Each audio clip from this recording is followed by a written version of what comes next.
네, 현재 시각 8시 22분 지나갑니다. 지금 보고 계신 머니쇼 유튜브에서도 라이브로 시청 가능하니까요. 우리 시청자분들 많은 시청 부탁드리고 또 실시간 댓글 참여도 가능합니다. 저희가 또 시간이 되면 틈틈이 봐서 여러분들의 생각까지도 네. 좀 파악을 하면서 좀 방송을 좀 진행해 보도록 할게요. 그렇죠. 네. 네. 자, 미국 장은 역시 잘 가고 있고. S&P 500 지금 거래일 기준으로 나흘 만에 또다시 사상 최고치잖아요. 네. 예. 그리고 무슨 재료가 나왔다 하면 하루에 60%, 70% 오는 종목도 미국에서도 허다하게 나오네요.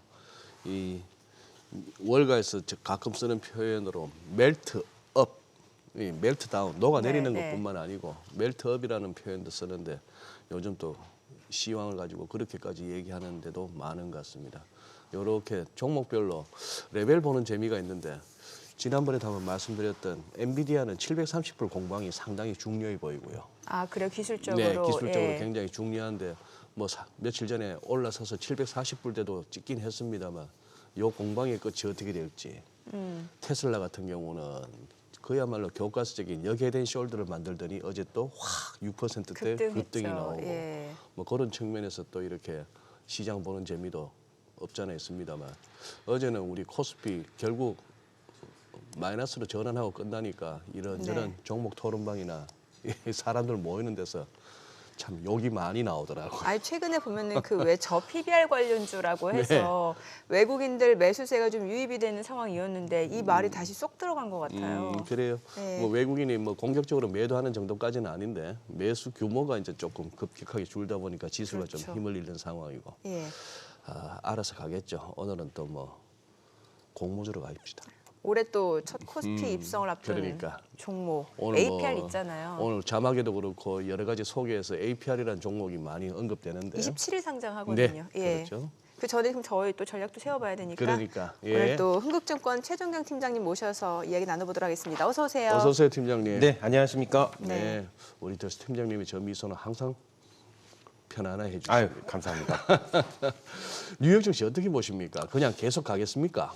계속 간다는 의미보다는 저는 이번 주 같은 경우에 네. 그 1월 소매 판매가 예상보다 큰 폭으로 낮게 나오는데 글쎄요, 어제 주목을 나온 하고 거. 있습니다. 네. 그래서 이게 참 재미난 부분이 소매 판매가 예상보다 많이 부진했기 때문에 금리가 인하가 될 것이고 그로 인해 재밌어질 거다라는 게 또 지금 그 기대감이거든요. 그래서 예. 저는 소매 판매가 좋다 나쁘다 이런 부분보다는 지금 네. 미국 시장 같은 경우는 사실 엔비디아라는 주도주가 있는 게 저는 되게 중요한 것 같아요. 아. 예, 그래서 아까 우리 시장과도 같이 이제 좀 비교해서 말씀을 주셨는데 네. 우리 시장도 과거에 이렇게 코스피가 사상 최대치를 기록하고 할 때 항상 주도 섹터나 주도주들이 있었습니다. 그랬죠. 예, 그래서 우리가 최근에 저 PBR주들의 관심으로 저변을 깔아준 건 굉장히 좋은 현상이고요. 네. 근데 여기서 이제 주도주라든지 주도 섹터들이 나오게 되면은 우리 시장도 시차를 두고 좀 더 좋은 분위기가 될 수도 있다고 보고 있어서 일단 전 미국에서 소매 판매가 줄어들고 금리 인하 가능성이 나오는 부분은 좀 주목하고 있는 부분입니다. 네. 사실 엔비디아가 좀 쉬어가긴 했어도 반면에 그 엔비디아가 지분을 보유하고 있다는 종목들 있잖아요. 예. ARM, 암이라든지 사운드하운드, 리커저 이쪽으로는 또 오히려 주가가 또 폭등하는 상황이거든요. 네, 그게 이제 주가 상승기에 흔히 나타나는 현상이고요. 아. 이제 주도주가 오르는데 사실 매일매일 계속 오를 수는 없잖아요. 그러니까요. 그래서 얘가 쉴 때 관련주가 오르고 그러게요. 또 이제 얘가 쉬면서 주도주가 다시 끌어오르고 이제 그런 게 이제 주거니 받거니 하는 게 전형적인 상승장의 패턴이라고 말씀드릴 수가 있죠. 예. 그리고 소매 판매 조금만 더 우리 팀장님께서 이렇게 예의주시하신 것 같은데 조금만 더 이렇게 시사점이 있다면요. 일단 그게 예상치보다 크게 떨어졌다는 게 또 문제인 것 같아요. 네. 예. 저희 지난달에 비슷한 얘기 했었던 것 같은데 네. 이 친구들이 예상치인데 생각보다 많이 틀립니다. 그렇게 많이 틀릴 것 같지 않은데 그걸 0.8% 예상 자체를 잘못한 건가요? 약간 예상치를 발표하는 시점과 실제치가 나오는 시점에서의 그 경제 상황이 좀 다른 것 같아요. 예. 항상 그래서 저는 이게 예상보다 적게 나왔다 많이 나왔다 그거보다는 예상치보다 사실 큰 폭은 아니지만 4배 정도 차이가 난 거거든요. 네. 그래서 이렇게까지 예상치가 틀릴 정도로 지금 잘 계산이 안 된다는 얘기일 수도 있는 거죠. 예. 그리고 보는 것보다 소매 판매가 안 좋다는 얘기는 지금 기대만큼 소매 판매가 안 되고 있다는 얘기기도 또 합니다. 그래서 이런 부분을 좀 보고 있는 거고요. 이렇게 되면 진짜 금리 인하가 좀 앞당겨질 수 있다고 생각하고 있는 거죠. 예. 저는 사실 요즘 미국 지표 못 따라가겠습니다. 못 따라간다기보다도 지표 간에 상호 이 지표가 이랬으면 이 지표가 이럴 만해 하는 부분이 많이 무너지고 있어가지고 헷갈리지 않아요? 저는 예, 헷갈려요. 헷갈리고 예. 아니 또 뭐 어제 뭐 아예 어디더라? 엠파이어 스테이트 제조업 지수인가? 네. 이거는 또 뭐 갑자기 좋아지고 네. 산업 생산도 늘고 그런데 또 소매 판매는 줄고 네. 뭐 이런 상황이라 가지고 야 뭐 미국 지표도 예전처럼 이렇게 해석 자체도 그거 하고 심지어 아주 저같이 삐뚤어진 사람은 지표 갖고 장난치나 싶기도 하고요. 아, 그거는 원래 중국 쪽 아니에요? 사실 그래도 미국 쪽에서는 통계에 대한 신뢰성이 있는 편인데. 예. 너무 믿지 마십시오 미국. 왜냐면 최근에 중국이 왜 청년 실업률이 워낙 안 좋아지니까 기준을 발표를 안 바꿨었잖아요. 해버렸잖아요. 그다음 기준 바꿨잖아요. 재학생을 빼버렸잖아요. 한때 미국에서는 얼마나 돈을 풀어제끼다가 너무 그 민망했는지 M3인가 하는 M1, M2까지는 발표하다가 M3라고는 좀 더 이렇게 광의의 통화량 그 지표 자체를 갖다가 미국이 발표를 안 해버려요. 아, 네. 네, 뭐 그런 식으로 하는데 아니 그 말씀을 주신 네. 김에 네. 그냥 시청자분들께 네. 제가 알고 있는 그냥 그 저기 그 코멘트를 좀 드리면은 네. 미국 시장 같은 경우는 데이터들이 너무 많아서 서로 헷갈리는 경우가 많습니다. 예. 언급하신 것처럼. 그리고 또 중국 시장의 데이터는 이게 또 중국 시장의 데이터는 굉장히 재미난 게 목표치, 예상치, 확정치가 동일합니다. 항상. 예, 그 예상, 확정. 목표치, 예상치, 확정치가. 예, 그게 두 시장의 차이점이라고 보시면 될 것 같아요. 예. 아, 그렇죠. 예, 그래서 그런 느낌으로 두 시장을 보시게 되면은 아마 이해하시기가 더 좋을 것 같아요. 미국 시장은 데이터가 너무 많은 게 문제고요. 많아요. 실시간으로 많이 그렇죠. 발표돼요. 예, 중국 예. 시장은 예상치, 목표치, 확정치가 늘 같은 게 문제이고요. 거의 연초에 그 전인대가 양회 중에서 전인대에서 그 예전 같으면 리커창, 네. 지금은 리창 뭐 이런 경제 쪽의 총리가 나와서 우리 이런 올해는 이런 목표로 갈 거예요 하면은 그걸로 그냥 지표는 끝난 거 아닙니까? 그냥 그걸로 중국은? 가야죠. 예. 뭐 시장 안 간다고 중국 증권당국 수장도 교체했잖아요. 그러니까 예. 예. 뭐 이러나 저러나 돈만 벌면 되죠 뭐. 이 바닥에서는 또 마지막에 가면 늘 그렇습니다. 투자 수익을 극대화시키는 전략. 저희가 네. 뭐 그런 측면에서 좀 길잡이 역할을 해드려야 되니까 시장 상황 좀 짚어보고 있는데 국내 증시 얘기도 좀 여쭤볼게요. 최근에 보면 이제 외국인 수급 사실 꾸준하게 좀 매수를 보여주나 싶었는데 그 매수 강도가 좀 약해지고 있는 상황이고 그동안 이제 저 PBR 관련주라고 해서 좀 시장에서 소외됐던 종목들로 주로 매수하는 모습이었는데 이마저도 좀 주춤하고 있거든요. 네, 이거는 제가 해석하는 부분에 예. 대해서 좀 언급을 드리도록 하겠습니다. 저 PBR주 얘기가 외국인 매수세, 매도세를 같이 이렇게 해석하시는 게 좋을 것 같은데요. 일단 제가 볼 때는 우리나라가 왜 여태까지 저 PBR주가 인기가 없었는지를 먼저 말씀드리는 게 좋을 네, 것 같아요. 네. 우리 시장하고는 잘 안 맞아요, 저 PBR주가. 왜냐하면 저 PBR주는 무겁게 움직입니다. PER하고 PBR은 늘 이렇게 그 회사의 기업 가치를 대는 두 개의 이제 중요한 지표인데 네. 저는 우리 그 주니어들 교육할 때 늘 얘기를 해요. PER은 성장기 청소년의 키를 재는 거고요. 네. 네. PBR은 몸무게를 재는 거기 때문에 둘 다 재서 이게 한쪽이 크거나 한쪽이 적었을 때 요거는 이제 맞춰서 성장하는 게 맞다라고 늘 얘기를 하는데 예. 키하고 몸무게로 비율을 키하고 할 수- 몸무게로 좀 비유를 하죠. 성장기 청소년에. 예. 근데 우리나라가 PBR이 이게 이제 청소년들이 자라날 때 키가 쑥쑥 크는 건 눈에 보이잖아요. 예. 근데 몸무게가 커가는 건 잘 안 보인다고요. 굳이 서로 얘기도 안 하고. 그러니까 대한민국의 증시의 성질은 좋다고 그러면 이번 주에 다 올라야 돼요. 이번 주에 다 네. 올라요. 근데 PBR은 그렇지가 않거든요. 예, 1년 동안 몸무게가 2배가 되면 그건 잘못된 건강이잖아요. 그렇죠. 예. 몸무게는 천천히 오르는 게 좋습니다. 네. 저 PBR주는 주가가 천천히 올라요. 외국인들이 이걸 아는 거죠. 아. 대한민국 시장에 갑자기 저 PBR주 광풍이 오르면서 몸무게가 너무 오르니까 아 이거는 지금은 아니야. 살짝 다이어트 했다가 또 다시 오르고 다이어트 했다가 오르고 이렇게 되는 게 맞는 거죠. 어떻게 보면 여태까지 우리나라에 저 PBR주가 인기가 없었던 거는 우리 시장하고 좀 성격이 안 맞았었다고 저는 말씀을 드리고 있습니다. 그래서 이게 저는 균형을 맞아가는 부분인 것 같아요. 그러니까 대한민국 자꾸만 키만 커나고 자꾸만 이렇게 했던 시장인데 어느 정도 지금 몸무게가 따라오고 있기 때문에 좀 속도 조절을 하는 거라고 생각을 하고 있어서 제가 볼 때는 장기적으로 저 PBR주는 저는 지금도 굉장히 유효한 투자 기법이라고 말씀을 드리고 있습니다. 아직 뭐 2월 16일이니까 2월이 아직 좀 남아 있습니다만 열흘 남짓 남아 있습니다만 최상목 부총리께서 왜 월 초에 네. 이달 중에 그 기업 밸류 프로그램 구체적 방안을 발표하겠다 했지 않습니까? 네. 아직까지 뭐 언제쯤 그 공개될지는 뭐 들리는 얘기는 없으신가요? 예, 특별히 들리는 얘기는 없고요. 네. 다시 한번 말씀드리지만 이번에 발표된 게 기업에 반영이 돼서 또 기업에서 또 구체적인 기업 밸류업에 그 실제적으로 이렇게 반영이 되는 시점이 네. 뭐 빨라야 6개월에서 길면 1년 단위로 이렇게 돌아가게 되는 거잖아요. 따라서 이건 느립니다. 예. 네. 이게 상승에 대한 재료가 느린 재료인데 갑자기 주가가 이번 주에 다 올랐다? 이거는 이제 2보 전진했으면 1보 후퇴하고 이제 또 후에 또 2보 전진하고 이렇게 가는 방향이 맞는 거죠. 이게. 그래서 투자자분들 특히 저 PBR주라든지 기업 밸류업 관련된 요 테마에 대해서는 좀 긴 호흡으로 시장을 보시게 되면은 요거는 네. 오히려 굉장히 좋은 투자 기법이라고 저는 또 추천을 드리고 있어요. 이게. 긴 호흡이요. 네. 그럼 외국인 매수도 좀 긍정적으로 볼 수 있다고 네, 생각하시는 맞습니다. 거예요? 외국인의 그러니까 단기적인 매수는 아까는 네. 말씀드렸던 것처럼 저 PBR주가 좋긴 한데 이제 한국도 저 PBR주가 인기를 받는 건 좋은데 예. 단기간에 너무 많이 오는 거죠. 예, 그러다가 그러면 잠깐 쉬었다가 다시 들어가고 쉬었다가 다시 들어가고 하는 게 훨씬 수익을 더 극대화할 수 있는 부분이니까요. 그게 또 어떻게 보면 통상적이고 또 정상적인 시장 흐름이고요. 네. 뭐 원웨이로 일방향으로 계속 오르고 빠지는 그는 좀 이상하지 않습니까? 또 네. 은근하게 올라가는 게 좋고요. 네. 예.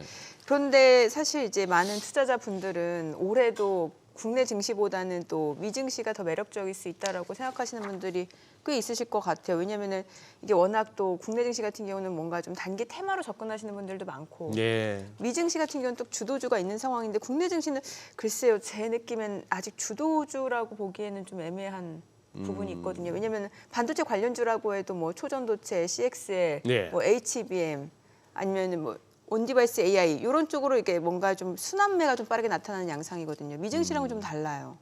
네, 맞습니다. 아까도 언급했던 것처럼 일단 우리 증시는 뭐 희망이 없는 거는 아니고요. 그러니까 현재의 주도주가 없는 게 사실 살짝 아쉬운 예, 부분이긴 예. 하죠. 또 하나는 미증시 얘기를 주셨는데 우리가 조금 복귀를 해 보면은 네. 연초에 일본 증시 엄청 좋았잖아요. 그렇죠. 그렇죠. 예. 그러니까 그때 생각하면은 또 이건 뭐 미국 증시고 우리 증시고 다 일본 증시 아니야? 뭐 약간 이런 생각까지 할 정도였는데 또 그게 또 그렇게 계속 그러는 건 아니거든요. 그래서 좀 국내 시장 같은 경우도 이렇게 좀 고생하다가 어느 정도 금리 안정화라든지 여러 가지 이슈와 맞물리면서 또 이제 주도주 나타나면서 약간 좀 희망은 있을 거라고 보고 있습니다. 그래요. 근데 이제 우리 최 팀장님께서 우리 이 코너를 통해서 이렇게 개인적인 의견이라는 단서를 달고 해주시는 말씀이 저는 굉장히 뭐 재밌고 들을 만한 게 많은데 말씀 주시는 김에 저 PBR뿐만 아니라 아니 지금 우리 거래소 발표에 따르니까 OECD 38개국 38개 나라 중에서 이 저평가로 따지면은 콜롬비아 다음으로 제일 낮대요. 네. 38개 가운데. 우리 증시 이 정도로 매력이 없다라는 거예요. 평소에 이른바 이 한국 증시가 이렇게 구조적으로 내지는 지속적으로 저평가받고 있는 그 이유는 뭐라고 보시고 혹시 이렇게 또 업계분들하고 얘기하시는 중에 이거 개선되려면 어떻게 해야 된다 하는 얘기가 있습니까? 사실 은 개선점까지는 잘 모르겠고요. 네. 이게 문제점이라고 보고 있기는 해요. 우리 네. 시장 자체가 네. 전체적으로 좀 낮은 대우를 받고 있는 네. 건 맞는데 일단 기본적으로 저도 어렸을 때부터 배웠던 거는 이제 전쟁에 대한 리스크가 깔려 있는 디스카운트가 이제 존재를 하고요. 근데 그게 이제 그렇게까지 크지는 않다고 보고 있습니다. 아, 그 지정학적 리스크. 예, 지정학적 리스크가 기본적으로 좀 깔려 있는데 그거는 이렇게까지 높지는 않다고 보고 있고요. 다만 아까 오늘 뭐 방송 서두에도 잠깐 언급을 드렸지만 우리 시장의 성격하고 좀 관련이 있는 것 같아요. 그러니까 저평가라는 얘기는 예. 실적이 잘 나오거나 자본 규모가 큰데 주가가 안 간다는 얘기거든요. 그렇죠. 그렇죠. 예. 근데 우리나라 시장 자체는 실적이 크거나 자본 규모가 큰 회사의 주가 상승률이 더 좋은 게 아니라 아직은 실적이 크지 않거나 아직은 자본 규모가 크지 않은 좀 기업들의 주가 상승이 훨씬 좋은 그 증시이기 때문에 그거를 종합해 보면은 저평가로 기록이 될 수 있습니다. 앞서 그 팀장님 말씀해주신 앞으로 키가 클 그런 맞습니다. 종목들로 예. 훨씬 더 관심이 좋아하시잖아요. 우리나라 있다는 증시에서 거죠. 아무래도. 그리고 또 개인 투자 비중도 높고요. 예. 기관 투자 비중이 높은 나라 같은 경우는 이게 저평가가 많이 해소되는 부분이 있고요. 개인 투자 비중이 높은 증시 같은 경우는 예, 또 이렇게 나타나는 경우도 있습니다. 그래서 저는 이게 어느 정도는 맞는 얘기인데 어느 정도는 그러니까 해소가 되어야 되는 부분인데 어느 정도는 그냥 우리 증시의 특성이다. 예, 그렇게 좀 말씀을 드리고 있어요. 예. 그래요. 우리 또 최 팀장님 나오시면 이제 공모주 쪽으로 이제 그렇죠. 집중해서 한번 들어봐야 되겠는데 이번 주가 공모주 오. 슈퍼 위크였어요. 그래서 네. 이제 APR이 지금 올해 코스피 이제 입성을 앞둔 첫 번째 그 대여급 이제 기업인데 지금 27일 상장을 하게 되고 이게 지금 보니까 뭐 APR뿐만이 아니라 이번 주에 또 4개 기업이 지금 청약이 이어졌는데 사실 이번 달에 지금 화면 보시면 아시겠지만 지금 줄줄이 청약 기다리는 기업들이 굉장히 많아요. 이 화면 관련해서 좀 설명을 주시면 좋을 것 같은데요. 아, 요거는 수혜 측 기준은 아니고요. 조하면은 제가 저기 청약 일반 청약 기준으로 달력을 그려왔습니다. 청약 그래서 기준으로. 예, 이번 주는 이제 어제까지 APR을 한 거고요. 그러니까 네. 코셈 E8 K헤더 어제까지 APR을 한 거고요. 다음 주는 일주일 쉬고요. 예, 그 다음 주부터 KNR 시스템, 오상헬스케어, D&D 파마텍, 뭐 사면 그다음에 IMBDX, 엔젤 로보틱스, 코칩 순으로 쭉 이제 청약이 남아 있는 상황입니다. 지금 아래쪽은 3월달. 어우, 굉장히 많네요, 진짜. 예, 굉장히 많은 일정이 있죠. 예. 아니 지금 APR 아까 자막으로도 처리가 됐습니다만 청약 뭐 1000%가 넘는 것 같던데요. 아, 네, 맞습니다. 이번 주에 일단 진행했던 코셈 E8 K에도 요 코스닥 1000% 3개 란다, 기업이 1000대. 네. 그 저기 청약 증거금이 6조 원 가까이 모였고요. 이 K웨더는 저희 날씨할 때 나오는 맞아요. 그 K웨더 맞습니다. 그 그 K웨더. K웨더. 예, 그 네, K웨더입니다. 저희 날씨 프로그램 정보를 사이에 제공하는 날씨 나오잖아요. 고요. 그 다음에 어제 그제 진행한 APR이 전부 14조 원의 청약 증거금이 14조. 모였어요. 예, 그러니까 이번 주만 20조 원이 시장에 모인 거죠. 와. 그 돈들이 어디서 나왔지? 와우. 네. 예. 개인 증거 개인 기관 같은 경우는 거의 2,000곳의 기관이 1,900여 개 기관이 수혜책에 참여했기 때문에 거의 다 들어왔다고 보고요. 네. 개인 경쟁률도 어저께 각각 1,000대 1 넘게 1000대 1. 예. 이게 어느 정도인지 비교를 해보면 지금 화면에 나오잖아요. 지금 청약 경쟁률이 1113대 1이라고 나오는데 이게 보니까 지난해 두산 로보틱스 있잖아요. 네. 그 당시 일반 청약 경쟁률이 524대 1이었어요. 엄청 그럼 경쟁률이 뜨겁다라는 거잖아요. 네, 경쟁률이 뜨거웠고요. 다만 이제 저 숫자 같은 경우는 저는 뭐 1,000대 1이다, 2,000대 1이다 그거는 그렇게 크게 이렇게 중요하다고 보고 있지는 않아요. 왜냐하면 뭐 어차피 100대 1만 넘어도 다 흥행에는 성공한 거기 때문에요. 네. APR 같은 경우는 작년에 두산 그러면 일반 투자자 입장에서 받는 물량이 적어질 수 있는 거죠. 받는 물량이 적어질 수 그러니까요. 있죠. 예, 저 그거는 균등 배정 주식수 0.06주.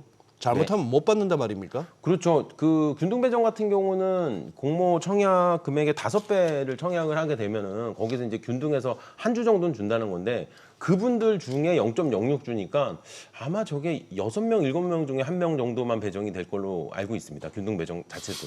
예. 굉장히 적은 거죠. 예. 그리고 증거금 자체는 어떻게 봐야 돼요? 증거금이 보니까 두산 로보틱스 같은 경우가 33조 규모였고 맞습니다. 지금 이게 APR은 예. 그 관점에서 봐주시는 게 좋을 것 같아요. 예. 일단 그 증거금 같은 경우는 전체 회사가 모집하는 금액, 그러니까 두산 로보틱스 같은 경우 한 4천억 원 전후 정도 됐었거든요. 공모 네. 그 금액이. 예. 근데 APR 같은 경우는 전체 다 해서 공모 예정 금액이 800억 원대이기 때문에 공모 금액 자체가 작죠. 네. 그러니까 그러네요. 파는 물건 자체가 적은 거예요. 그렇게 해석하시는 게 맞을 것 같습니다. 그리고 또 물건 네. 자체가 적다 보니까 그만큼 또 경쟁률이 높게 나온 또 그런 결과가 됐습니다. 어떤 기업인지도 좀 설명을 해주세요. 사실 어제 또 보니까 때마침 뭐 클래시스라든지 그 뷰티 미용 의료기기가 네. 최근에 주가가 또 들썩이고 있거든요. 근데 맞습니다. 이 기업도 뷰티 디바이스 쪽인 걸로 저는 알고 있거든요. 네, 일단 APR을 설명하는 가장 중요한 키워드는 홈 뷰티 디바이스입니다. 홈 뷰티 디바이스. 홈 뷰티 디바이스. 그러니까 그 방금 언급하셨던 의료기기들은 예. 피부과에서 사용하는 그러니까. 피부과 장비들이고요. 레이저 장비. 맞습니다. 예, 예. 그렇게 보시면 되고요. 뭐 알프라든지 여러 가지 뭐 그게 있죠. 지금 그쪽까지는 아직까지 사업을 안 하고 있다. 예. 여기는 이제 홈뷰티. 홈뷰티고, 현재는 홈뷰티만 하고 현재는, 있습니다. 홈뷰티 디바이스 뭐 독보적인 1위 기업이고요. 아 그래요. 예, 이거는 이제 피부과나 에스테틱 샵에서 받아야 되는 피부 관리를 집에서 스스로 이 작은 기계로 이렇게 셀프로 하는 거죠. 지금 화면에 나온 화면에 나오는 저런 저런 방식으로 하는 기계이고요. 네. 사실 경쟁 제품이나 경쟁사는 굉장히 많습니다. 와 근데 저렇게 네 가지 종류로 구성이 되어 저는 있나 처음에 뭔 저렇게 전기면도기가 저렇게 예쁘고 작아졌어 싶었습니다. 네. 그게 아니네요. 전기 명동이 아니라 전기 피부 관리기라고 보시면 될 것 같아요. 네. 콜라겐 생성 촉진기제. 예. 그래서 집에 한 대씩 이거를 두고 피부를 관리하다 보니까 워낙 편리하기도 하고 또 하나 가장 중요한 게 효과가 좋다 보니까 지금 뭐 시장에서 지금 이 APR 같은 경우에 국내 시장 점유율이 30%가 넘는 상황인데요. 사실 체감으로는 저는 더 높다고 생각을 하고 있습니다. 수출도 하고요. 수출 굉장히 좋은 그 지점이고요. 국내 시장에서 독보적으로 1위를 하고 있는데 이미 2023년 기준으로 수출 비중이 37% 정도 나오고 있습니다. 일본이나 중국, 미국 시장에서 지금 많이 팔고 있고요. 그다음에 이제 올해 이후에는 또 유럽이나 중남미, 동남아 지역으로 글로벌 진출 더욱 확대할 계획을 가지고 있는 회사입니다. 연간 뭐 현재 뭐 매출이나 영업이익 규모는 대충 어느 정도 되는 회사입니까? 2023년 기준으로 요게 이제 확정치는 아니고요. 네. 회사가 이제 예. 마지막 증권신고서에서 이제 그 가이던스를 공시한 부분이 5,200억 원 매출액에 1,000억 원 이상의 영업이익을 얘기를 했고요. 네. 예, 5천억 매출액에 1,000억 원 영업이익. 그리고 2024년 같은 경우는 저는 8천억 매출액에 1,600억 정도의 영업이익을 전망하고 있는 상황입니다. 지금 화면 하단 저분이 그 CEO인가 봐요. 아, IPR. 네. 근데 88년생 뷰티업계 송중기. 저는 지금- 본명은 송중기는 아니시고요. 아니. 살짝 보시면은 외모가 살짝 닮으셨어요. 본명이 아니라 그러니까 예. 예. 아니, 저는 지금 송중기신가 싶었어요 얼핏 예. 화면 보고. 살짝 닮으셨습니다. 실제로. 예. 아, 예. 그러니까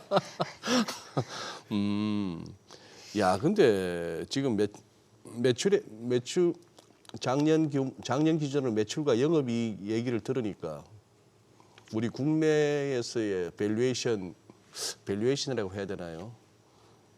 이거 바람만 잘 타면 이거 1조짜리 회사도 되겠는데요. 아 이번에 이거 반어법입니다, 네네. 팀장님. 공모 또 예. 이거 오해 소지를 살라. 아, 네네. 뭐 이익도 못 내고 매출도 시원찮은 데가 뭐 우습게 1조를 노리고 하는 데가 우리 K증시라서. 예, 그렇죠. 예. 네. 아, 이거 되게 좋은 지적이시고요. 네. 또 제가 이제 앞으로 계속 얘기할 부분하고 맞닿아 있긴 네. 한데 이번에 공모가 25만 원 기준으로 회사의 시가총액은 1.9조 원입니다. 예, 1.9조. 그러면 거의 상장과 동시에 2조짜리 회사가 되네요. 네, 그러니까 1.9조에 상장을 하게 되는 거고요. 아까도 언급했지만 올해 예상되는 영업이익이 1,600억 원 정도 되고 있기 때문에 저는 1.9조 원 자체는 기업 가치가 뭐 전혀 아깝지 않다, 높은 편이 아니다라고 말씀을 드리고 있죠.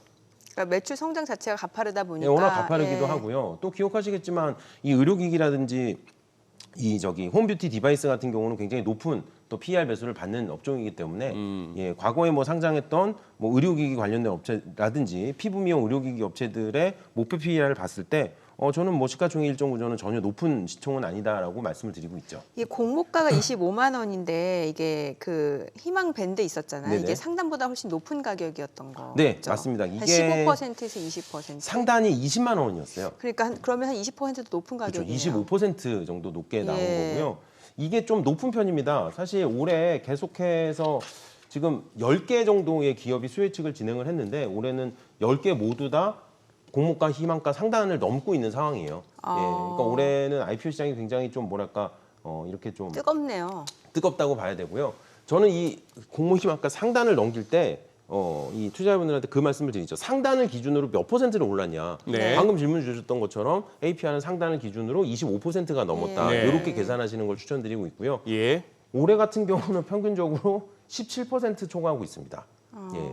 낮은 가격이 8.1%였고요. EAT입니다. 예. 가장 높은 가격은 이닉스였습니다. 27%. 네네. 예, 그러니까 APR이 25% 초과니까 좀 높은 편에 해당이 되는 거죠.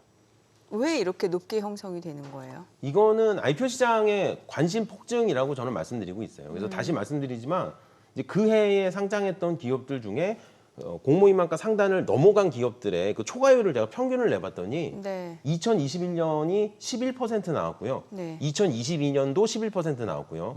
2023년이 15%로 올랐다가 지금 현재 17%까지 더 올라 있는 거잖아요. 그러니까 올해 그만큼 IPO 쪽으로 투자자들 관심이 굉장히 많아지고 있다는 네, 거예요. 관심도 많아지고 또 상장하고 나서 공모가 대비 주가 상승률도 높다 보니까 조금 비싸게 사서라도 수익을 낼 수 있다는 자신감이 표현이 되는 거죠.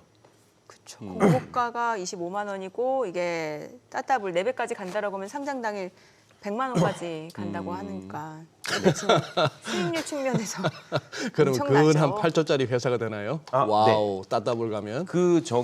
방금 그 말씀을 제가 좀 오늘 좀 말씀을 좀 네. 드리고 네네네. 싶은데 네. 뭐냐면은 그 세간의 관심사이기도 하죠. 아 그러면 이렇게 인기도 많고 예. 좋은 회사면은 상장하고 따따블이 가능하지 않겠냐라는 얘기를 지금도 많이 나오고 있어요. 그래서 예. 따따블 얘기를 많이 하고 있는데 예.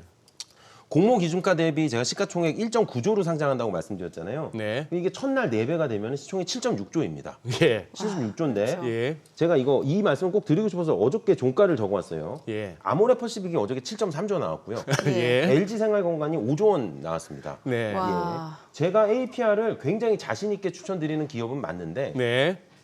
아모레퍼시픽보다 시가총액이 클 수는 없습니다. 예, 이거는 우리 저기 뷰티업계 송중기 대표님이 들으셔도 예, 섭섭해하시지 않을 것 같아요. 예, 요즘에 아무리 아모레퍼시픽이 저기 좀 이렇게 단기적으로 좀 실적이 조금 재미없다고 할지라도 예, 이번 달에 상장한 기업이 하루 만에 예, 아모레퍼시픽보다 시총이 높아질 수는 없습니다. 그래서 시청자분들은 이거 뭐 공모를 받으신 분들이나 특히 상장 첫날 쫓아가시는 분들은 요거는 좀 감안해 주셨으면 좋을 것 같아요. 그런데 보면은 지난해 연말에 그 DS 단석 있잖아요. 네. DS 단석 같은 경우가 이제 그날 상장하고 나서 보니까 그 당시 따따블이었어요. 제가 기억하기로는. 맞습니다. 그러니까 4배까지 갔고 아무래도 이제 많은 투자자분들이 좀 단기에 차익 실현하고 나오겠다라고 생각하고 접근하신 분들이 좀 많았던 것 같은데 어제 종가가 20만 7천 원이었단 말이죠. 네. 그럼 그 사이 시세를 봤을 때는 상장 직후에 올랐다가 계속 주가가 쭉 내리막인 걸로 보여지거든요. 네, 예. 맞습니다. 그래서 물론 이 시장이라는 게 이렇게 상장을 해서 자기의 본질 가치를 찾아가는 과정인 거는 맞지만 상장 첫날부터 4배가 됐다가 이렇게 반으로 다시 줄어드는 거는 몇 조 원짜리 회사들에게는 너무 이렇게 좀 그 변동폭이 크다고 말씀을 드리고 있어요. 예. 그래서 저는 모르겠어요. 저는 우리 시장이 어느 정도 선진 금융시장이라는 좀 자부심이 있으면은 이런 변동폭 자체가 좀 오히려 낮게 나오는 게 좀 더 좋은 모습이라고 보고 있습니다. 예, 그래요. DS 단속도 그렇고 저기 금년 들어서 이렇게 뭐랄까요? 솔직히 뭐 이 IPO 쪽에서는 그랬지 않습니까? 청약 받고 받은 다음에 첫날 우리는 지금은 이제 뭐 따따블 얘기를 합니다만 작년까지만 해도 뭐였죠? 그 따따블 이전에 뭐 그러고 나서 첫날 그렇게 해주면 바로 털고 나오느냐? 하루나 이틀 더 보고 털고 나오느냐 이 게임이었고 네. 이 와중에 왜 따라붙지 뭐 이런 얘기도 하기도 했습니다만 네. 금년 들어서는 이제 따따블 하면서도 그래도 쫓아가야 된다는 어떤 그런 분위기를 만들어준 게 에코프로 뭐 티부터 시작한 거 아닙니까 솔직히. 네.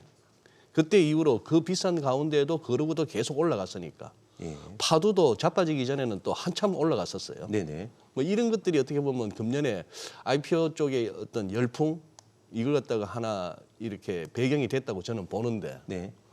그러다가 이제 지금 뭐 우리 정민 앵커께서 DS 단석도 언급하셨지만 최근에 뭐 현대힘스라든지 네. 뭐 이런 것들 떠올려 보면은 그 부분도 그때 달라요 같아요. 네. 예, 그 언급하셨던 것 중에 굉장히 네. 중요한 전환점이 된 게 사실 에코프로머티가 맞아요. 그렇죠. 예, 근데 네. 시청자분들 지금도 기억해 주셔야 될 게 에코프로머티는 공모 희망가 밴드의 하단 가격을 확정받아서 들어왔습니다. 아 그래요. 가격 자체가 낮았어요. 아, 예. 그리고 그 다음에 이제 또 이게 사인을 줬던 게 LS 머티리얼즈가 됐죠. LS 머티리얼즈는 상장 당시의 시가총액이 1조 원이 안 되는 중형급의 주식이었습니다. 네네. 예, 이렇게 조원대의 시가총으로 들어온 기업들은 아니었어요. 네. 그리고 제가 이건 지난 방송에도 말씀을 드렸지만 첫날 뭐 상한가를 기록한 기업들을 쭉 놓고 봤을 때 예. 그거보다 더 높은 가격으로 올라가 있는 기업들 현재 네. 거의 없습니다. 사실. 그래요. 뭐 진짜 LS 머티리얼즈라든지 몇 개 제외하고는 거의 없어요. 그래서 따라서 저는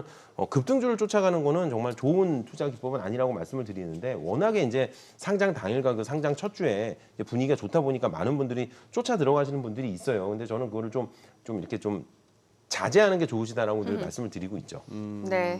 자, 지금 시각 8시 50분 지나갑니다. 오늘 양시장 호가 상황 체크해 보도록 하겠습니다. 먼저 코스피 예상 체결 지수부터 확인해 보죠. 오늘 0.4% 상승이 예상되고요. 지금 호가로 봤을 때는 예상 체결 지수가 2,624포인트입니다. 코스닥도 0.69% 오름세 예상되고요. 예상 체결 지수 865포인트입니다. 시가총액 상위 종목 예상 체결가 보겠습니다. 오늘 삼성전자가 0.2% 소폭 상승 예상되고 예상되고요. 지금 호가에서는 73,200원, SK하이닉스도 0.8% 상승이 예상됩니다. 예상 체결가 15만 원이고요. LG 에너지솔루션이 1.2% 상승이 예상됩니다. 예상 체결가 40만 500원, 삼성 바이오로직스가 1% 하락 출발 예상됩니다. 예상 체결가 81만 2천 원이고요. 삼성전자 우선주가 0.8% 상승 예상됩니다. 예상 체결가 6만 2,500원으로 집계가 됩니다. 자, 이 가운데 현대차가 0.2% 올라갈 걸로 보이고요. 지금 호가에서는 24만 500원, 기아가 1.7% 하락 예상되고요. 예상 체결가는 11만 1,500원이죠. 셀트리온이 0.6% 상승할 걸로 보입니다. 예상 체결가 18만 3,700원이고 포스코홀딩스가 1.9% 상승이 예상됩니다. 예상 체결가는 44만 9천 원, LG화학 상승 출발 예상되고요. 예상 체결가 48만 7천 원으로 집계가 됩니다. 코스닥 시가총액 상위 종목 예상 체결가도 보겠습니다. 에코프로비엠 오늘 호가에서도 강세가 예상됩니다. 2.9% 상승 예상되고요. 예상 체결가는 26만 500원이고요. 에코프로도 지금 4% 상승이 예상됩니다. 어제도 2% 반등을 보여줬고요. 오늘 추가적으로 반등 흐름 이어질 걸로 보입니다. 예상 체결가는 66만 3천 원. HLB 보합 예상되고요. HPSP가 3% 약세가 예상됩니다. 호가에서는 6만 1천 원. 알테오젠 보합 출발 예상되고요. 셀트리온 제약이 1.6% 상승할 걸로 보입니다. 지금 호가에서는 10만 4,500원이죠. 자, 엔캠 오늘 2% 약세가 예상됩니다. 최근에 2차 전지 관련주로 시가총액 순이익 좀 많이 올라선 기업인데 오늘 주가 같은 경우는 또 하락이 예상되고요. 지금 호가에서는 26만 6천 원으로 집계가 됩니다. 레인보우 로보틱스가 1% 상승 예상되고요. 예상 체결가는 17만 6천 원. 리노공업 지금 0.2% 소폭 하락 예상되고요. 신성 델타테크 3% 약세 예상됩니다. 호가에서는 12만 원으로 집계가 됩니다. 자, 이제 개장까지 6분여 가량 남았는데요. 일단 오늘 양시장 또 좀 상승이 좀 예상이 되고 이제 코스닥 같은 경우는 개인 투자자가 최근에 또 꾸준하게 매수하면서 시장 상승을 견인했기 때문에 네. 개인 투자자 매매 포지션 중요할 것 같고 코스피는 외국인과 기관이겠죠. 예. 네. 그래요. 어떻게 보면 뭐 멜트업이 됐건 아니면 버블의 중간 단계 내지는 막바지를 향한 스퍼트가 됐건 아니면 대세 상승 중이든 유럽 좋고요. 미국 좋고요. 일본도 여전히 안 꺼지고 있고 홍콩 같은 경우는 중국은 놉니다만 홍콩은 열렸는데 홍콩도 반등 시도하고 우리만 못 갈 이유는 없다고 봅니다. 그래요. 네. S&P 500도 사상 최고치니까요. 네, 예. 그렇죠. 일단 뚜껑 열어보면 알겠습니다만 이런 상황에서 체감 지수가 그렇게 높지 않은 건 조금 아쉬운 측면이 그건 있는 아쉽죠. 것 같아요. 예, 그래요. 아니 최 팀장님. 네. 아까 이렇게 스케줄을 보니까 다음 주는 비어 있습니다만 2월, 3월 할 것 없이 진짜 많은 상장이 대기하고 있는데요. 네. 대여급 예정돼 있다고 그 전에 말씀 주셨잖아요. 네. 우선 그 전에 저 정도 스케줄이면은 네. 미국이나 글로벌 증시에 비해서 우리나라에서 신규 상장주의 어떤 그 진입 비중이나 어떤 뭐랄까요 개수나 할 것 없이 즉 IPO 시장이 좀 이렇게 평균적으로 봤을 때 더 다른 나라보다 많습니까? 아니면 이 정도면은 신규 상장 적정한 레벨이다. 제 말씀에 질문이 제대로 전달됐는지 모르겠습니다. 네, 전달됐습니다. 예. 사실 나라별로 이 나라의 경제 규모는 어느 정도니까 네. 어느 정도의 IPO 개수가 적절하다. 예, 그거는 예. 사실 없어요, 숫자가. 네, 다만 네. 우리나라 시장의 시계열을 놓고 보면은 시계열. 2015년 이후에 매년 70에서 80개 사이의 기업들이 왔다 갔다 하고 있습니다. 그러니까 매년? 안 좋을 때는 70개 대 초반, 좋을 때는 80개를 상회, 연간 신규 아하, 상장 기업들이. 예. 그래서 이게 이제 과거에는 적을 때는 40개, 50개까지 내려갔던 적도 있었거든요. 예. 그래서 저는 2015년부터 요 꾸준하게 유지하고 있는 요 70개에서 80개대의 밴드, 상장 기업수의 밴드는 저는 향후에도 유지되는 우리 시장의 체력이라고 보고 있고요. 예, 당연히 연간 상장하는 개수를 놓고 봤을 때 미국 시장이라든지 이런 곳은 훨씬 많고요. 예, 또 이렇게 좀 동남아 시장이라든지 이런 쪽은 좀 작은데 예. 재미난 건 개수보다도 또 어떤 기업이 상장하냐가 또 굉장히 중요합니다. 예. 네. 예, 그래서 사실 우리나라 같은 경우는 여러 가지 업종에 이제 여러 가지 기업들이 상장을 하고 있는 편이고요. 예. 미국 시장 같은 경우는 좀 더 그 신성장의 산업들이 많이 상장을 하고 있는 거고요. 또 하나는 약간 아직까지는 경제 규모가 크지 않은 동남아 시장 같은 경우는 공기업이라든지 그런 기업들이 또 상장을 또 많이 하고 있는 편이고요. 그래서 그거는 IPO 시장의 국가마다의 그 개수의 차이보다는 좀 성격의 차이가 있다라고 말씀을 드리겠습니다. 네. 그리고 올해 대여급 상장 예정이잖아요. 어떤 기업들이 예정이 되어 있나요? 예, 사실 이게 저희가 최근에 2, 3년 동안 대여급들이 워낙에 없어가지고 이제 네. 대여급들에 대한 의미가 조금 혼동되어 있기는 해요. 근데 원래는 이게 대여급이라면 단일 공모 규모가 1조 원이 넘는 기업들을 보통 저희가 말씀을 드리거든요. 네네. LG 에너지 솔루션 같으면 그런 거는 대여급 아닙니까? 그건 이제 초대여가 되는 거죠. 초대 월척. 예, 월척이 되는 거거든요. 혼자서 13조를 했으니까 그러니까. 시가총액이 네. 됩니다. 근데 요즘 같은 경우는 하도 대여급들이 씨가 말라가지고 시가총액 1조 원을 대여급이라고 얘기들을 많이 그래요? 하십니다. 이것도 이제 그러면 당장 APR도 대여급 APR도 대여라고 맞네요. 얘기를 예. 하잖아요. 어허. 공모자금이 이게 1,000억도 안 되는데 사실 예. 그렇죠. 그래서 결론적으로 올해 같은 경우는 뭐 코스피 1호로 APR을 포함해서 현재 청약에 들어가 있는 게 플랜텍이라든지 특히 HD 현대마린솔루션이 상반기 내로 상장을 마칠 거라고 보고 있고요. HD 현대 마린 솔루션. 예, HD 현대의 계열사입니다. 예. 그 다음에 이제 최근에 뉴스 나왔던 K뱅크나 서울보증보험 같은 경우는 작년에 철회한 이후에 올해 네. 이후에 재도전이 가능할 거라고 보고 있고요. 아. 예, 그 다음에 이제 아직까지 뭐 한 번도 명함을 내밀진 않았지만 IPO 시장에 LG CNS라든지 이런 또 대기업의 계열사들의 상장이 또 예정이 되고 있고요. 또 최근에 상장 주간 계약을 맺어서 이제 뉴스가 많이 나오고 있는 토스의 비바 리퍼블리카라든지 아, 네. 그다음에 DN 솔루션즈 국내 공작기계 1위 회사죠. 예, 이런 회사들이 또 지금 상장을 올해 이후에 추진한다고 지금 계속 얘기가 나오고 있는 상황입니다. 혹시 뭐 예, 투자자 입장에서 좀 관심을 가져볼 만한 기업이 있을까요? 일단 투자자 입장에서는 현재 청약에 들어가 있는 회사들을 관심 있게 보시면 좋을 것 같아요. 일단 상반기 내로 플랜텍이라든지 HD 현대마린솔루션의 상장이 뭐 이렇게 진행이 될 예정이기 때문에 이 기업들의 이제 증권신고서가 언제 나오고 시가총액이 얼마 정도로 공개가 되고 뭐 언제 또 청약을 진행하고 이런 거에 관심을 가지시면 좋을 것 같습니다. 코스피로 상장하느냐, 코스닥에서 상장하느냐 그런 거는 어떤 기준이 있습니까? 아니면 회사 마음입니까? 회사가 결정할 수 있는 부분이긴 한데요. 네. 근데 코스피의 상장 요건과 코스닥의 상장 요건은 꽤 많이 다릅니다. 아, 그래요? 예, 그래서 무조건 뭐 코스피는 큰 회사만 받고 뭐 이런 거는 아니고요. 네. 다만 상장 규정 자체가 코스피가 뭐 전체적으로 조금 더 보수적이고요. 예, 코스닥 같은 경우는 좀 코스피보다는 덜 보수적이지만 거기다가 이제 또 추가적으로 우리 코스닥 시장의 좀 약간 대표 브랜드라고 할 수 있는 이제 특례 상장들이 또 있기 때문에 네. 사실 지금 현재는 돈을 못 벌지만 미래에 많은 돈을 벌 거라고 예상되는 기업들은 또 코스닥의 특례 상장을 선택하는 경우가 파두가 많이 있죠. 대표적으로 그런 예, 파두도 기업이었잖아요. 그런 그 사례에 해당이 네. 되고요. 예, 우리나라 시장에서 코스닥 시장의 연간 40에서 50% 정도의 신규 상장 기업들이 특례 상장 물량이기 때문에 절대 적은 편은 아닙니다. 적은 편은 아니다. 예. 우리 지금 최 팀장님 말씀하신 보수적이다. 코스피 상장 기준이 코스닥에 비해서 보수적이다라고 네. 완곡하게 표현하셨는데 저 보수적이다라는 말씀이 무슨 말씀입니까? 일단 예. 실적이 나와야 되고요. 기준이 좀 더 실적이 나와야 예, 까다롭죠. 뭐 지난 3년간의 실적이 어느 정도를 넘어야 된다. 자본 총계가 어느 정도를 넘어야 된다. 이런 요건들이 세밀하게 구성이 되어 있어요. 코스피 같은 경우는. 예, 그래서 다만 이제 코스닥 같은 경우는 다시 그 말씀드리지만 얘기를 저희가 개장하고 좀 들어봐야 될 것 네. 같습니다. 오늘 국내 증시를 확인해 보도록 하겠습니다. 개장합니다.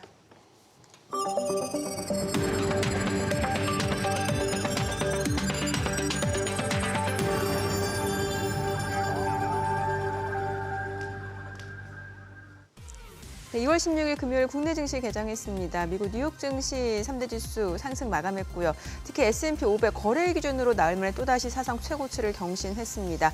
미국의 소매 판매가 부진하다라는 소식이 역으로 미 연준의 금리 인하 시기가 조금 더 앞당겨질 수 있다라는 기대로 이어지는 상황이었고요.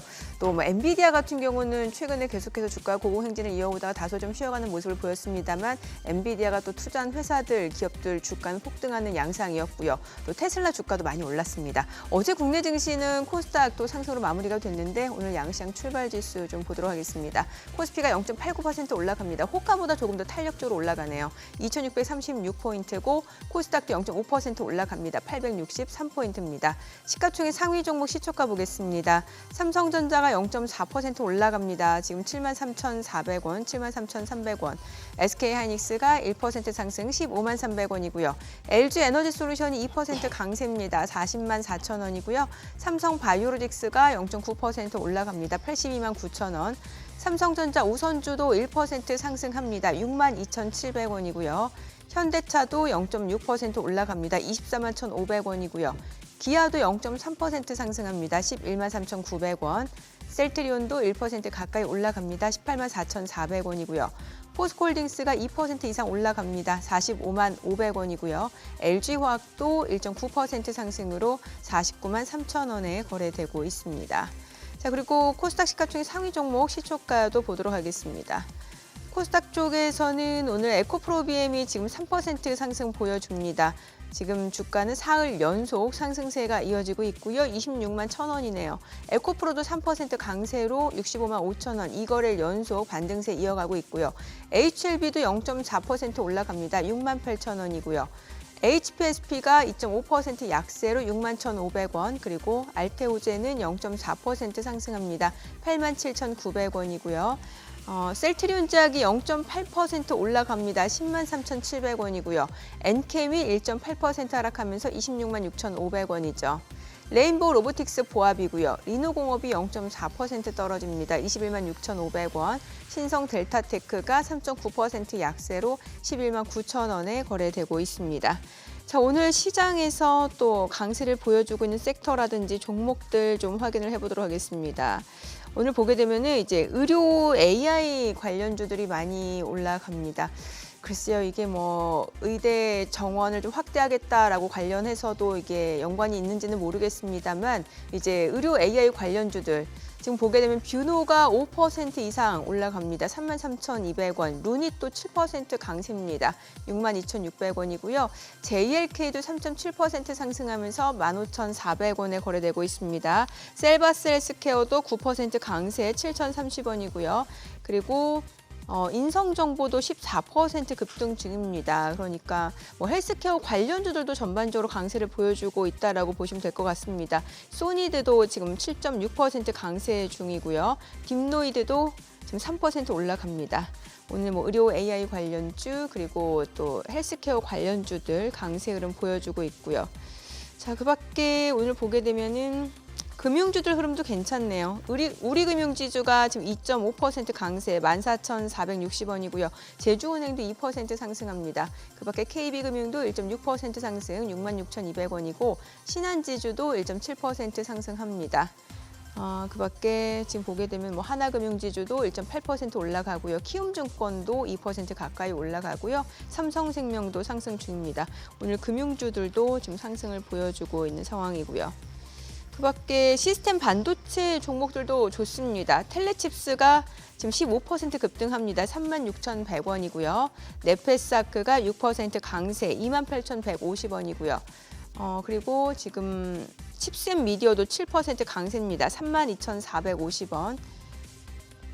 텔레칩스 뭐 지금 확인해 보시면 될 것 같고, 한미반도체도 올라가고 DB하이텍도 올라가고요. 넥스트칩이 5% 강세 14,350원. 가온칩스도 2% 상승합니다. 오늘 시스템 반도체 관련주들도 일제 지금 상승 흐름 보여줍니다. 의료 AI 시스템 반도체 관련주도 올라가고 있고, 그러니까 사실 뭐 인성정보, 비트컴퓨터, 유비케어 이게 좀 비대면 원격 진료 관련주라고 좀 보시면 될 것 같아요. 인성정보, 비트컴퓨터, 유비케어, 케어랩스, JLK 지금 모두 강세입니다. 비대면 원격 진료가 확대될 것이다라는 기대감이 반영이 되면서 원격 진료, 비대면 진료 관련주들이 일제히 상승을 보여주고 있습니다. 지금 시각 9시 5분 지나가는데요. 수급 상황 좀 체크해 보도록 하겠습니다. 오늘 유가증권 시장에서는 외국인과 기관이 삽니다. 지금 각각 302억 원, 447억 원 순매수고요. 개인 투자자는 731억 원 매도 우입니다. 코스닥에서는 개인과 기관이 삽니다. 각각 506억 원, 51억 원 순매수, 외국인은 512억 원 매도 우입니다. 오늘 환율 좀 체크해 보도록 하겠습니다. 오늘 외환시장 개장 상황입니다. 지금 보게 되면 달러원 환율이 5원 하락한 1,329원에 개장이 됐습니다. 환율 보니까 지금 1,330원을 지금 뚫고 내려온 이탈을 했네요. 예. 또 이렇게 왔다 갔다 울퉁불퉁거리면서 가고 있는 그런 상황인데, 어제 소매 판매 나오면서 뭐 미국 국채 수익률하고 달러가 같이 이렇게 또 살짝 밀려주는 네. 그런 흐름이었던 것 같아요. 우리도 지금 뭐 수출입 지표나 이런 걸 볼 것 같으면 환율이 막 위로 막 길길이 뛸 그런 상황은 아닌 것 같습니다. 예. 그리고 이렇게 기술적으로 보더라도 이게 막 급등 가자 하는 그런 그림은 아닌 것 같고요. 그런 상황인데 뭐랄까 요즘 점점 이렇게 이 긴가민가 하면서도 자꾸 이렇게 지수는 올라가고 하는 그런 장이 올 것 같은 게 이 하방으로 배팅하는 사람들이 자꾸 이렇게 꼬여요 포지션이. 아까 뭐 이렇게, 타이밍이 엇갈리면 예, 손실이죠. 굿모닝 마켓에서도 소개를 했습니다만 마이클 버리 같은 경우는 우리가 뭐 영화 빅숏의 주인공이기도 해서 예. 가끔씩 이렇게 하방 쪽으로 공매도 포지션 이런 걸로 이제 뉴스를 탑니다만 지금 나왔던 거는 이제 시차는 있습니다. 이제 예. 작년 말 기준으로 봤을 때 뭐 반도체 이런 섹터에 매도 쳤던 걸 갖다 이제 결국 접고 네. 손실 보고 진짜 접었겠죠. 그리고 이제 또 롱으로 돌아섰다고 했으니 그런 걸 볼 것 같으면은 금년 들어서 1, 2월에 저렇게 헐헐 날아가는 데는 저는 큰 손들이 또 쇼 포지션 접고 롱으로 졸았던 것도 작용했겠구나 싶은데 지금 현재 상황의 포지션은 어떤지는 또 알 수는 없죠. 그런데 이제 자꾸 이렇게 하방 배팅 하던 사람들이 이렇게 못 견디고 감아야 되는 그런 장이 자꾸 이렇게 시세를 이렇게 뭐랄까요. 불 꺼질만 하면 또 장작 넣어주고 캠파이어가 끝이 안 나네요. 지금 외국인도 그래요. 매매 포지션이 그러니까, 좀 예. 어제 보면 사실 이대로 또 다시 매도로 돌아서는 거 아닌가라는 우려가 있었는데 오늘 보면 다시 사잖아요. 그러니까 이제 사서 시장 몇 명 상승 이제 이끌고. 하품도 실실하고 이제 동도 틀 것 같으니까 들어가서 눈 좀 붙여야지 하는데 또 저 또 눈치 없는 막내가 또 나무 갖고 와서 또 불을 또 그러네요. 딱 그런 형국이네요. 그죠? 예. 네. 아까 우리 최 팀장님 그 하시던 말씀 마저 들어야죠. 그렇죠. 예, 마무리를 져야죠. 아, 네. 아까 그 우리 코스닥하고 네.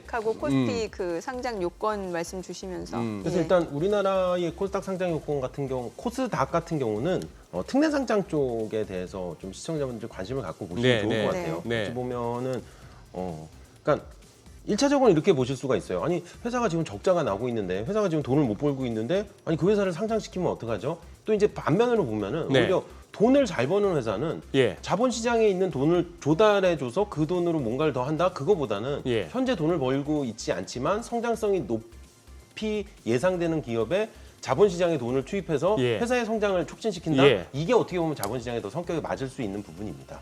그렇죠. 그래서- 그게 또 교과식인 어떤 자본시장의 네. 또 순기능이고. 그래서 우리나라 네. 같은 경우는 그래서 코스피, 코스닥의 일반 상장, 코스닥의 특례 상장, 그리고 뭐 더 넓게 얘기하면은 뭐 스펙이나 스펙 합병 상장까지 해서 이렇게 좀 크기별로 회사의 성격별로 이렇게 좀 촘촘하게 상장에 대한 요건들이 좀 이렇게 정리되어 있는 시장이다라고 그렇게 좀 말씀을 드리고 있고요. 생각보다 좋은 시장이라고 저는 늘 평가하고 있어요.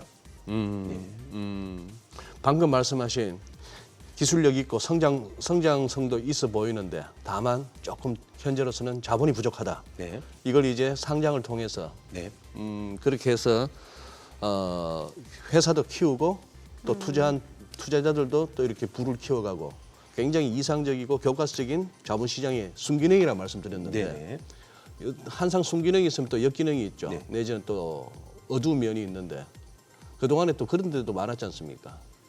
그 알량한 기술력 내지는 알량한 어떤 스토리텔링을 가지고 뭐 조금 이렇게 떴다 싶으면은 바로 이렇게 엑시트하기 위해서 네. 초기 투자자들 후다닥 상장하고 소위 말하는 100년 기업이 없잖아요. 네, 네. 몇 년 가다 보면 회사 안 보이잖아요. 그래서 일단 우리 같은 경우는 언급하신 것처럼 뭐 자본시장 취지에는 굉장히 부합하는 좋은 제도인데 뭐 작년에 이제 그 특례 상장으로 상장한 기업들에 대한 여러 가지 또 부작용도 좀 있었고 있었죠. 예, 등등해서 올해부터는 실제로 특례 상장에 대해서 IPO의 그 심사는 굉장히 깐깐해진 상황입니다. 깐깐해졌다. 예. 그래서 올해 저희가 IPO 시장 분위기 좋다고 계속 말씀을 드리고 있는데 은근히 지금 1, 2월 동안 예. 청약이 아니죠. 저 청구서를 접수한 기업 중에 그 5개 기업이 예. 심사를 철회했습니다. 아. 예. 그러니까 그 얘기는 물론 뭐 자진해서 타이밍상 철회하는 기업들도 있겠지만 네. 아무래도 더 깐깐해진 IPO의 심사의 영향이라고 저희도 분석을 하고 있죠. 바람직한 현상입니다. 1, 2월 예. 2달 동안 5개 철회면 꽤 많은 편이에요. 예.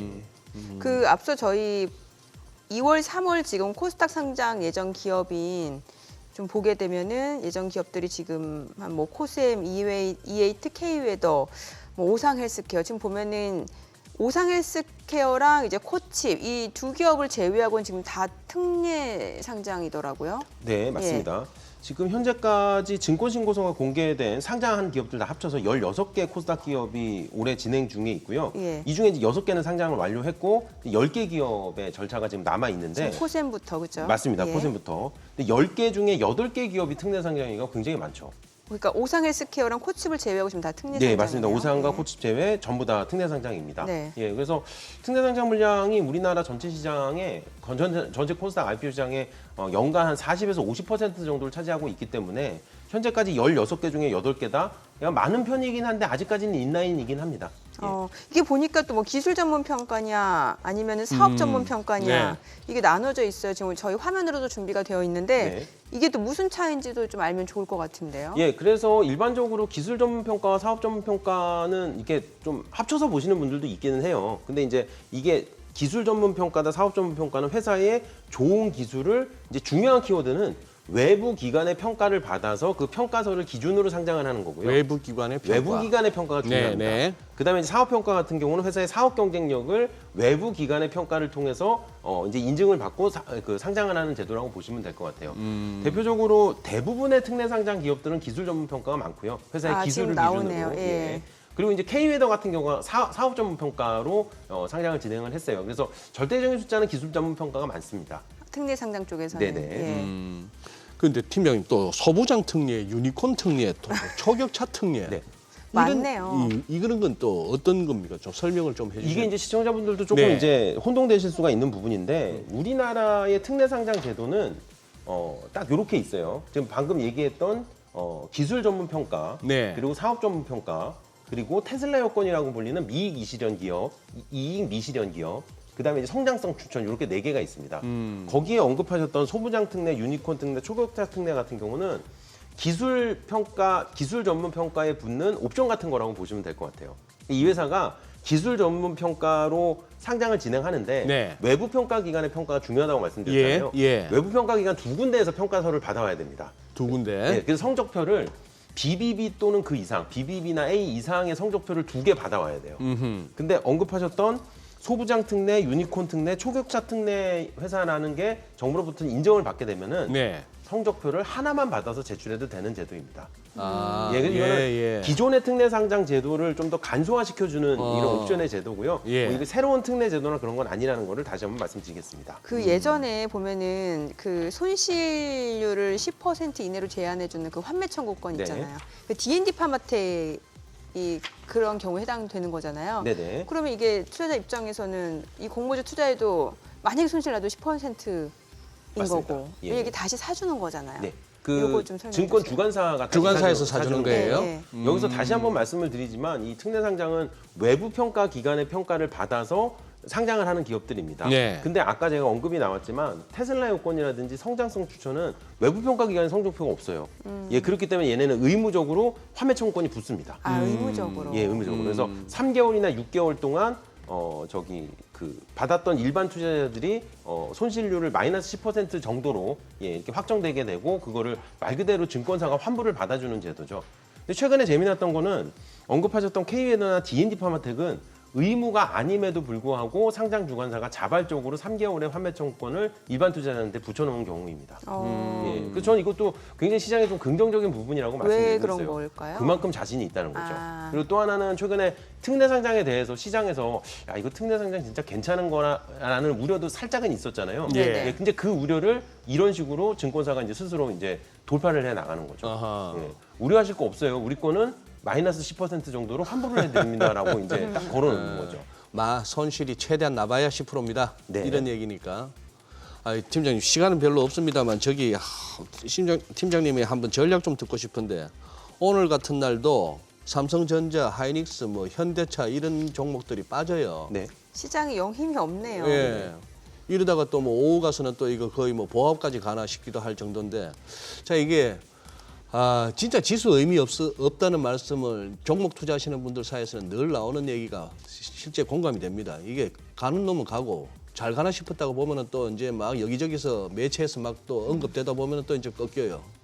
저도 참 뻘쭘해지는 게 네. 어제 이 시간에 우리 한영희 대표하고 현대차, 기아 뭐 좋다 이런 얘기를 막 한참 하고 있는데요. 장 열리니까 털썩 밀리더라고요. 네. 얼마나 창피하겠습니까? 근데 그 아니, 정도 뭐 얘기 주가 예측을 뭐 계속 해야 되는 건 아니니까. 그러니까 네. 뭐 하기야 뭐 종목 추천하는 분들은 그래도 별로 안 창피하시던데 어쨌거나 지금 좀 전략을 한번 좀 세워주시죠. 저는 시청자분들한테 오늘은 그 전략을 잡아주시면 좋을 것 같아요. 되게 뜬금없긴 하지만 전 저 PBR주의 이슈가 끝나지 않을 거라고 아직? 봅니다. 아, 그래요? 예, 분명히 말씀드리지만 저 PBR주가 생각보다 너무 빨리 간 거예요. 예, 그래서 조정을 받고 네, 있는 거기 네. 때문에 저는 조정받을 때 저 PBR주를 좀 관심 있게 더 이렇게 좀 들어간다? 저는 훨씬 좋은 전략이라고 말씀드리고 있습니다. 네, 알겠습니다. 오늘 네. 내용 잘 들었습니다. 네, 고맙습니다. 감사합니다. 예, 감사합니다.